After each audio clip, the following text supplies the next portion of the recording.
Тэгэлтийн эцдийн үлгийн нутаг Дархан аймгаас ирж оролцож байна. Залуу улс төрч Батбаярын Батард залуучууд бас энэ ялгаатай зүйл нь бол тайлбар хэдийн улс төрийн сонголтоо хийгээд ингээд үйл ажиллагаа явуулж байгаа. Тэгэхээр Монгол доторх улс төрийн ертөнцид бас өөрийн байр суурь эзлэх гэдээ явж байгаа залуу хүн. За улс төрч хүний хувьд таны баримталдаг хамгийн чухал чанар зарчим юу вэ? Дэлхийд хамгаалсан Монгол улсын мөн тойроод монголчууд бас амьдарч байдаг. Танд өнөөдөр жишээлбэл хууль батлах хэрэг байна гэж бодъё. Хууль санаачлах хууль батлах хэрэг байна гэж бодъё. Та хамгийн түрүүнд ямар гурван асуудлыг хамгийн түрүүнд боловсрол руу анхаармаар байна. Хоёрдугаарт нь болохоор ерөөсөн амьдралын боломжоос хамаарч хүүхдүүд мөрөөдөл мэрэгчлэн болж чадахгүй байна. Амьдралын нөхцөл байдал үйлчлэхгүйгээр тэр хүн дэлхийн хэмжээний боловсролыг 10 жилдээ эзэмших юм бол тэтгэлгээр сурах боломж тэр хүн байгаа.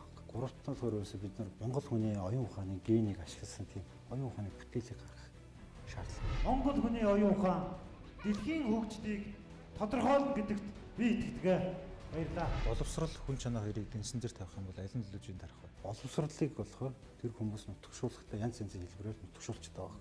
Хүн төслийн хөрөмж биш. Цаашдаа бол олон зүйл дээр манлайлж ажилласаа гэж хүсэж байна амжилтсан. За баярлалаа.